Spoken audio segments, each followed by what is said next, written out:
Hello, ladies and gentlemen, children of God. Welcome to our day 59 of our Bible reading challenge and our Bible reading journey. Our resolve to read through the Bible.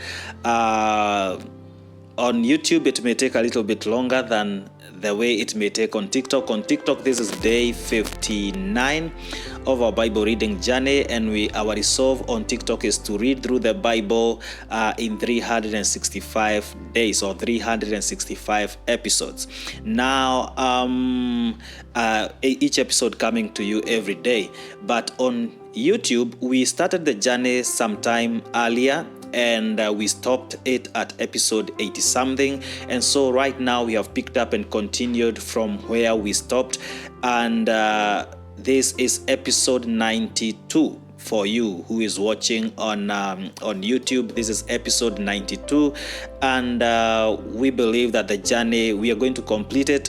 On YouTube, there may be more episodes than 365, also counting that we have already done the book of Job on TikTok, but on YouTube we did not do it because the previous journey that we were doing on YouTube, we were doing it the canonical way. We were reading the Bible in the canonical manner or in the canonical style. Reading the Bible canonically means that you are reading the books as they have been arranged on the Bible, from Genesis to Exodus to Numbers all the way to Revelation. But this other journey that we started on TikTok 50 something days ago, we are reading it chronologically.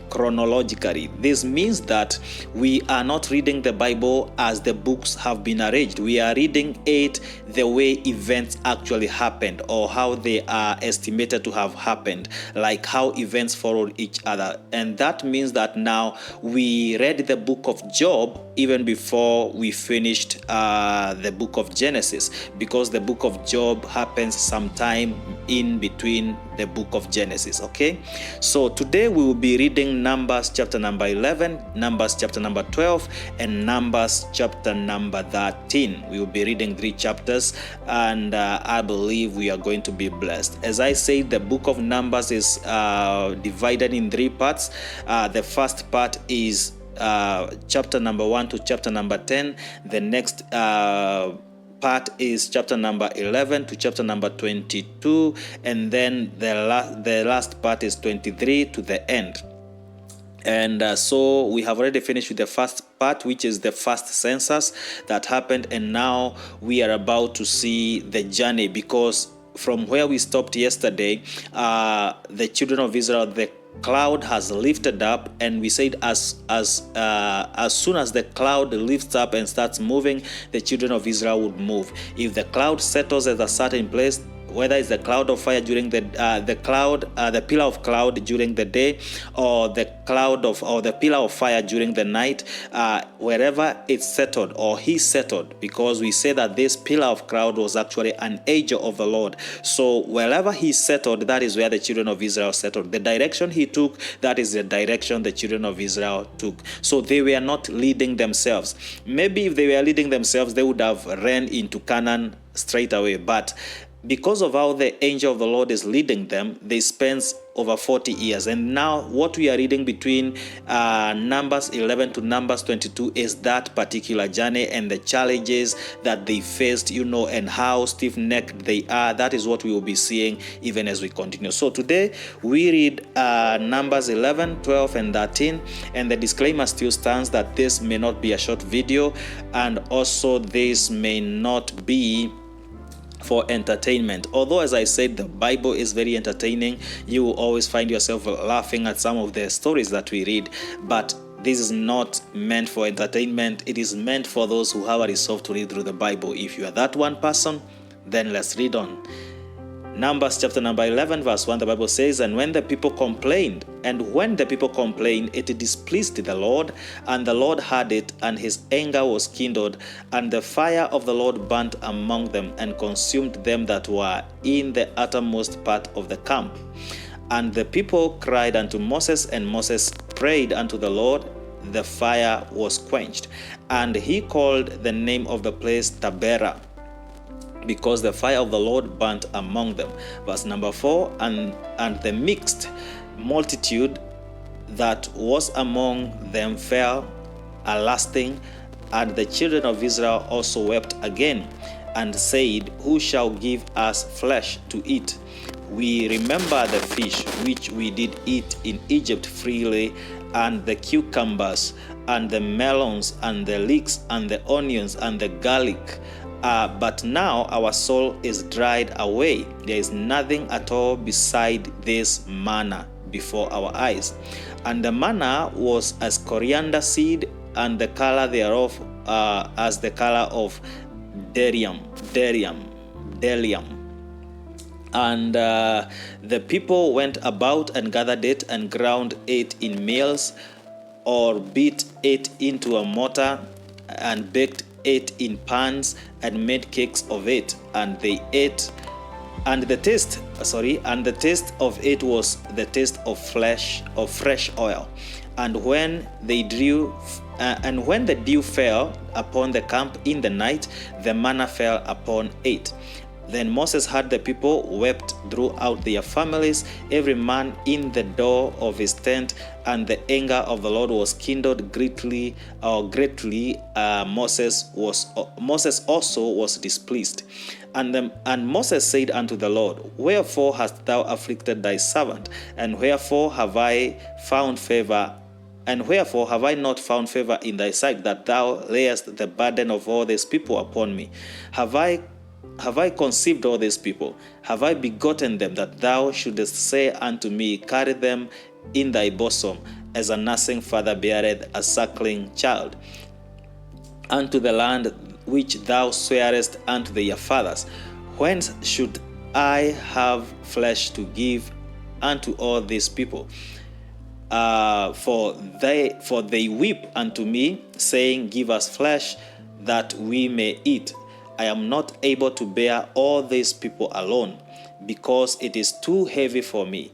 And if thou this is 15 now, verse 15, and if thou deal thus with me, kill me, I pray thee, out of hand, if I have found favor in thy sight, and let me not see my wretchedness. What we see here is murmuring and complaining and weeping. And what you may notice that maybe from what I pick, it is not like the people went to Moses and started complaining to him and started telling him that now this is what we want, this is our complaint. No. They were complaining in their houses, but nothing is hidden from God, and God was also discussing with Moses what the people are saying. So maybe in the house, people would complain, like maybe you have a family like me, and you are not able to buy, to exchange the food that you eat regularly. And so you may find your children asking, are we eating this food again? This is what was happening, actually. This is what I think was happening in the camp of... It's not like people got out and started demonstrating, the demonstrations. In Kenya, we have demonstrations, demos.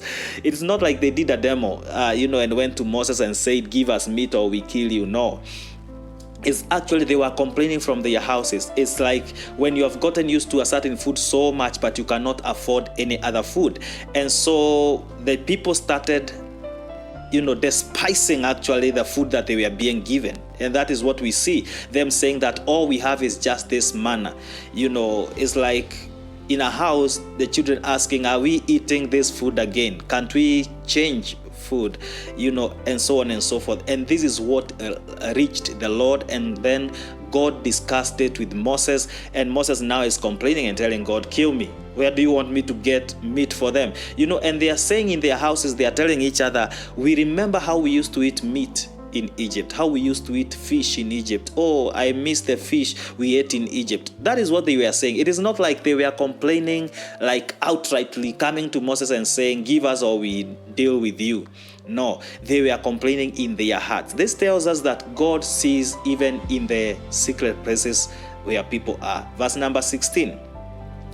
And the Lord said unto Moses, gather unto me unto me 70 men of the elders of Israel, whom thou knowest to be the elders of the people and officers over them, and bring them unto the tabernacle of the congregation, that they may stand there with thee.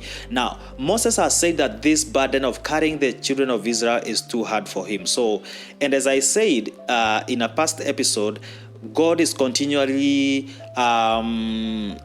devising or bringing up new ideas of how to lessen the work, one for Moses and also two for the children of Israel. So whenever he sees, like, the children of Israel need another path, he will always create another path. And so when Moses complains and says, this burden is too much for me, God tells him, go and look for 70 elders. And then we will see what God is going to do with the 70 elders. Actually, he will pick the spirit that is on Moses and put it on the 70 elders. That is what is about to happen right now. Verse number 17, and I will come down and talk with thee there. This is verse 17. And will take of the spirit which is upon thee and put it upon them, and they shall bear the burden of the people with thee, and that thou bear it not thyself alone. Now, this something has just dropped in my spirit. Even in church matters, the congregation, you may have a lot of members, but you do not have, this is for men of God, you may have a lot of members, you may have a church that has 1,000, members, but you don't have people that have the burden for the ministry. You don't have people that have the burden for the congregation, for the church. And it takes God taking the spirit that is in you, because as a man of God, as pastors, we have the burden for the church. We have the burden for the congregation. We are always there. We want to see everyone prospering. But you will find that you may have people, and you may put even people in leadership that do not have your spirit. They do not have what you have. They do not have the same burden you have. So it takes God taking the spirit that is on you, that gives you the burden for the ministry, and putting it upon these people or these leaders that you put. And this is what God tells Moses, that I will take the spirit that is upon you, that which gives you the burden of the people, and I will put it on 70 people, and they will help you. Verse 18 says, and say thou unto the people, sanctify yourselves against tomorrow, and ye shall eat flesh. For ye have wept in the ears of the Lord, saying, who shall give us flesh to eat? For it was well with us in Egypt. Therefore the Lord will give you flesh, and ye shall eat. Ye shall not eat 1 day, nor 2 days, nor 5 days, neither 10 days, nor 20 days, but even a whole month, until it come out of your nostrils, and it be loathsome unto you, because that ye have despised the Lord which is among you, and have wept before him, saying, why came we forth out of Egypt? You see, now God is saying, when you hear flesh, we are talking about meat. They said they miss meat. They were just eating manna, and they said, we miss meat, we miss onions, we miss meat. And so God tells them, you will eat it not for 1 day, not for 2 days. You will eat it for a whole month, until you are loathsome. It becomes loathsome to you. That means that you will eat meat until the next time you hear about meat, you say, I don't want it. In Kikuyu we say konyira. Konyira, where you eat something until you are hungry, but if you hear that is what you are going to eat, you say, I would rather stay, I wouldn't mind staying hungry. Okay, verse 21, and Moses said, the people among whom I am are 600,000 footmen. Okay, let me repeat again, verse 21. And Moses said, the people among whom I am are 600,000 footmen, and thou hast said, I will give them flesh, that they may eat a whole month. Shall the flock and the herds be slain for them to suffice them? Or shall all the fish of the sea be gathered together for them to suffice them? And the Lord said unto Moses, if is the Lord's heart waxed short, thou shalt see now whether my word shall come to pass unto thee or not. Another thing I want us to note, these people are just but spoiled brats. But another thing I want you to note is that it is not like they don't have cattle that they can slaughter. Do you understand? it is not like they don't have, because they had sheep that they used to sacrifice to the Lord, right? They had cows, they had oxen. So if someone missed meat, he would just slaughter his cow and eat it, right? Or a goat and eat it. But because it is God who is providing food for them, they miss the point that they can slaughter what they have and eat it. Do you understand what I'm talking about? Okay, if you don't get it, forget about it. And Moses now challenges God and tells God that we have 600,000 people. How will you feed them with meat for a whole month? And he asks them, will you kill all the animals that we have? This is where I got what I was just talking about, because they have animals that they can slaughter.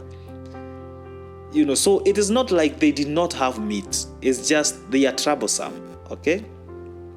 Verse 24, and Moses went out and told the people the words of the Lord, and they had gathered the 70 men of the elders of the people and set them around about the tabernacle. And the Lord came down in a cloud and spake unto him, and took off the spirit that was upon him and gave it unto the 70 elders.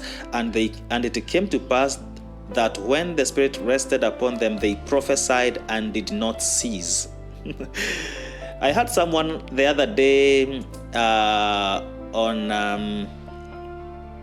someone the other day on TikTok saying that people did not speak in tongues until in the Old Testament. That can be challenged, and this is one part where it can be challenged. How are these people prophesying? What were they saying? Anyway, where are we?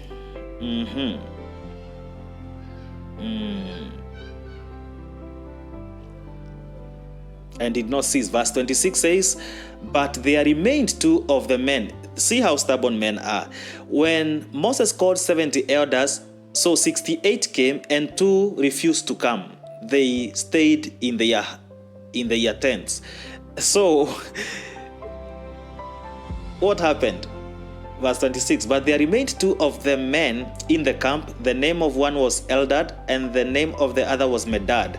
And the Spirit rested upon them, and they were of them that were written, but went not out unto the tabernacle, and they prophesied in the camp. So they refused to come, but the Spirit of God reached them wherever they were in their tents. They refused to go to where Moses was calling them. I think it's like they said, why are we being disturbed? I'm not going to that place.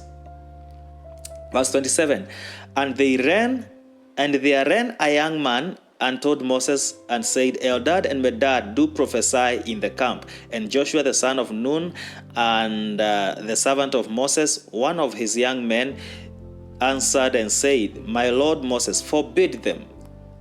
This reminds me of when the disciples of Jesus found another group of men that were not part of Jesus' disciple, baptizing people and doing miracles in the name of Jesus. And they started telling Jesus, we should forbid them.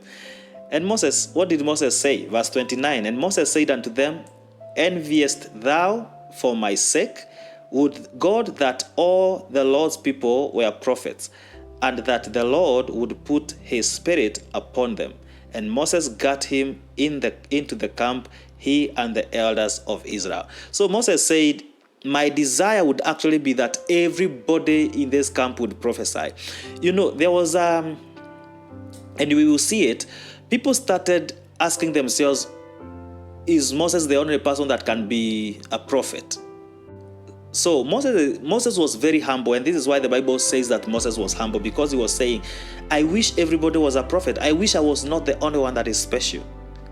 But in our churches today, Pastor Nesh and others, we want to be the only people that have the gift of God. We want to be the only people that have the Spirit of God. That is not how it's supposed to be. When God chooses you, your desire should be that everybody under you, everybody under your anointing, everybody under the sound of your under the sound of your voice should prophesy and get the Spirit that you have. That is what Moses is saying. I wish, if I was asked, I would say everybody in this camp should get the Spirit and prophesy. Verse 31, and there went forth a wind from the Lord and brought quails from the sea, and let them fall by the camp, as it were a day's journey on this side, and as it were a day's journey on the other side, round about the camp, and as it were 2 cubits high upon the face of the earth. And the people stood up all that day and all that night and all the next day, and they gathered the quails. He that gathered least gathered 10 homers, and they spread them all abroad for themselves round about the camp. And while the flesh was yet between their teeth, ere it was chilled, the wrath of the Lord was kindled against the people, and the Lord smote the people with a very great plague. And he called the name of the place Kibroth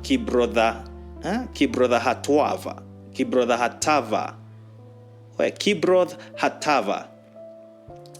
And because there they buried the people that lasted. And the people journeyed from Kibroth Hatava to Hazeroth and abode at Hazeroth. That is verse 35, which is the last verse of Numbers 11. So before we go to Numbers 12, God is not to joke with. He said that they will choke on this. They will choke on this meat. And so he gave them the meat, but as they ate, God struck them with a plague. We are not told how the plague was. We are not told whether it was a disease or whatever it was. But I think people choked on this meat. They tried to swallow it and it could not go, and they choked and died. And so many of them died and were buried there, and they call it Kibroth Hatava. This reminds me of kibbutz in Israel. Kibbutz are certain villages in Israel which I visited when I was there, and they specialize. If a certain kibbutz produces milk and milk products, they produce just that. Another village or another kibbutz, that name Kibroth Hatava reminds me of kibbutz in Israel. Anyway, let's continue. Numbers chapter number 12, verse number 1. And Miriam and Aaron spake against Moses because of the Ethiopian woman whom he had married, for he had married an Ethiopian woman. And they said, had the Lord indeed spoken only by Moses? Had he not spoken also by us, as the Lord had it? Now, Moses' challenges are not coming just from the children of Israel. His family is now also kind of ganging up against him because he married an Ethiopian woman. Now, they started despising him and saying, is he the only person that God can talk through? Can't God talk also through us? And God had it. Now, the man Moses was very meek. Listen to this. Now, the man Moses was very meek above all men which were upon the face of the earth. The Bible says that Moses was meek. Moses was very humble. He was very humble. He was not fighting for this. He was not fighting to be a leader. It was not like, I've just said a few minutes ago, some of us who are in church who want to be the only one. So I think he said, why are you fighting against this? Why doesn't God speak through you? I don't care. I don't mind if he speaks through you. We have seen about the 70 elders. He said, I wish everybody was able to prophesy, not just the 70. Verse 4, and the Lord spake suddenly unto Moses and unto Aaron and unto Miriam, come out, ye three, unto the tabernacle of the congregation. And they three came out. And the Lord came down in the pillar of the cloud and stood in the door of the tabernacle and called Aaron and Miriam, and they both came forth. And he said, hear now my words. If there be a prophet among you, I, the Lord, will make myself known unto him in a vision and will speak unto him in a dream.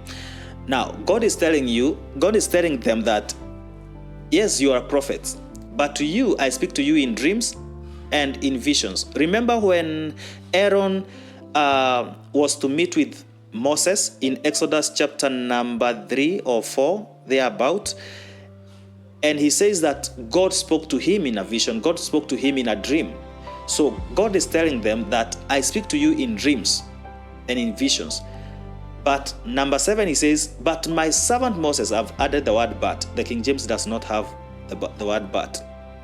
Just emphasizing. Verse 7 says, my servant Moses is not so, who is faithful in all mine house. With him I will speak mouth to mouth, even apparently, and not in dark speeches, and the similitudes of the Lord shall he behold.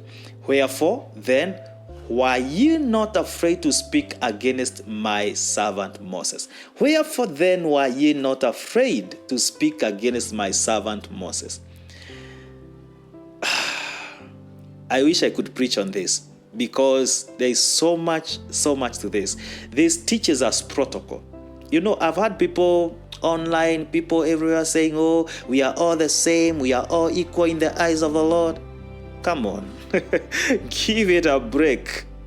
We are all the same, yes, same, yes. Even knowledges are all the same, but we are not all equal. I'm telling you the truth. We are not all equal. There are some people that you don't joke with. There are some people that you are not apt to correct. Even if they do something wrong, you are not allowed, you are not to the level of correcting them. I'm telling you the truth. And the sooner you understand this as a believer, the safer it is for you. Because when you speak to people, you ask yourself first, am I in a position to correct even this? Okay?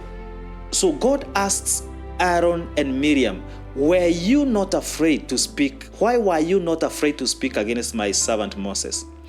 Verse number 9 says, and the anger of the Lord was kindled against them, and he departed. And the cloud departed from off the tabernacle, and behold, Miriam became leprous, white as snow. And Aaron looked upon Miriam, and behold, she was leprous. You would ask yourself, why was Aaron not struck with leprosy?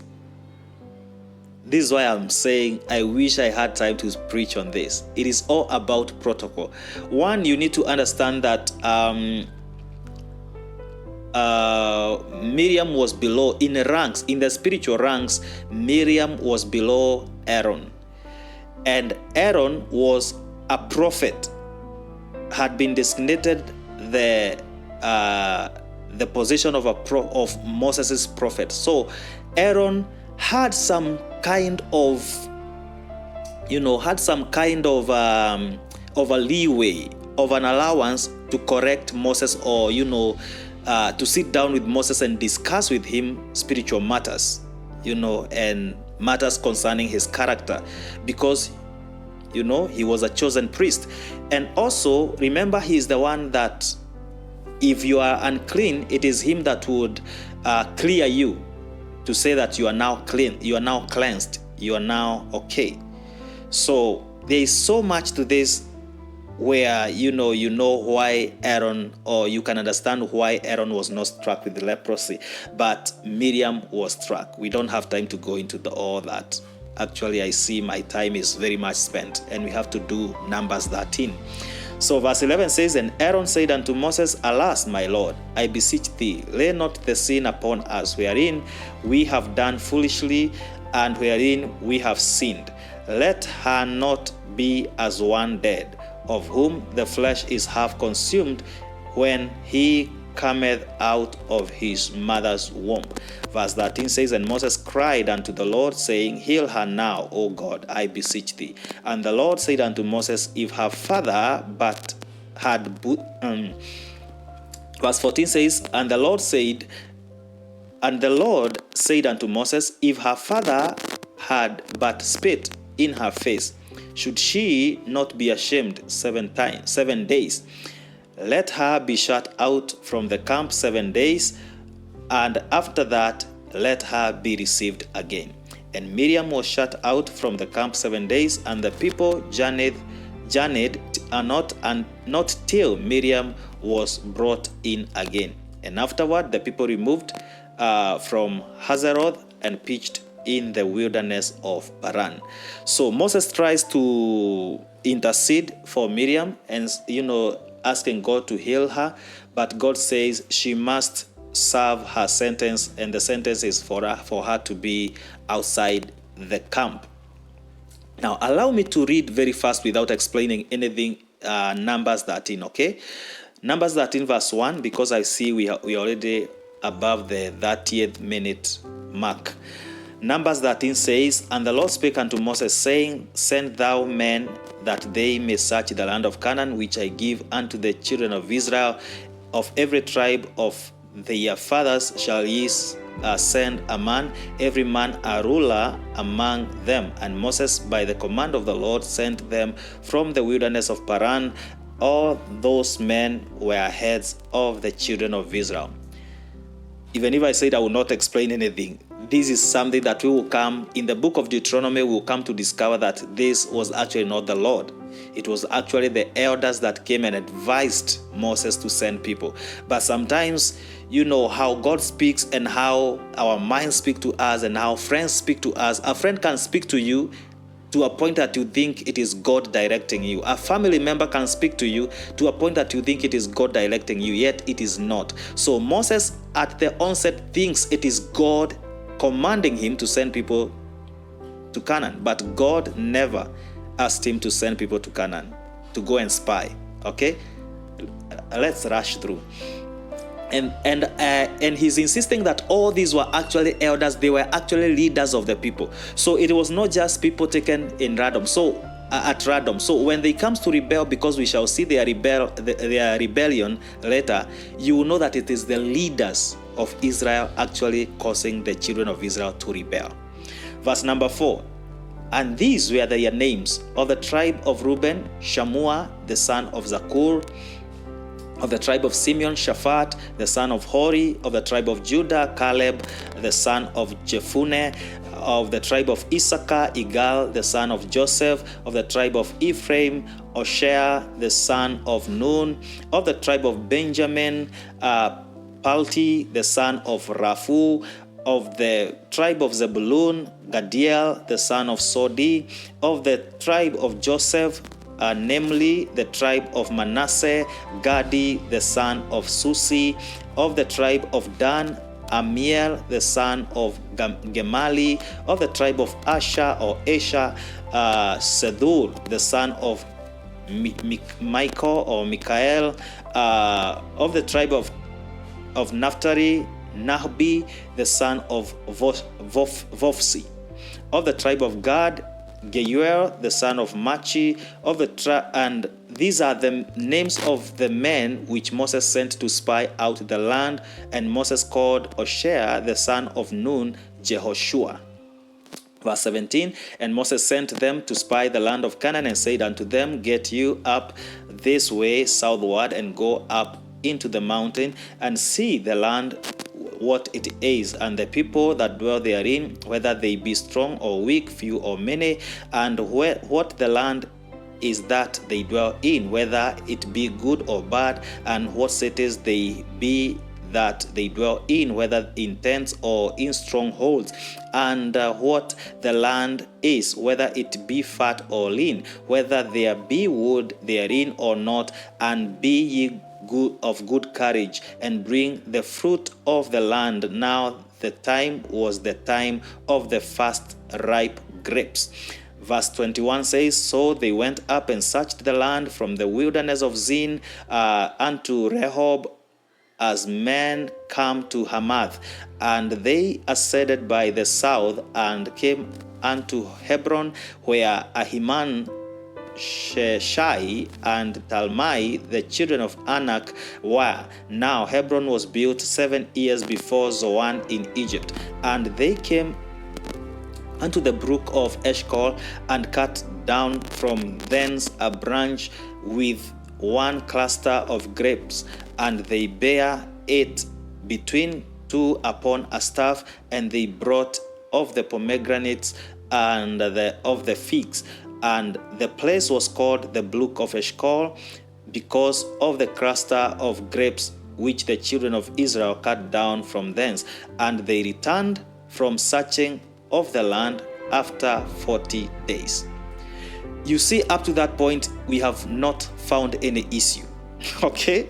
But let's read on verse 26. And they went and came to Moses and to Aaron and all the congregation of the children of Israel unto the wilderness of Paran to Kadesh, and brought back word unto them and unto all the congregation, and shewed them the fruit of the land. And they told him and said, We came unto the land whither thou sentest us, and surely it floweth with milk and honey, and this is the fruit of it. Nevertheless, the people be strong that dwell in the land, and the cities are walled and very great. Moreover, we saw the children of Anak there.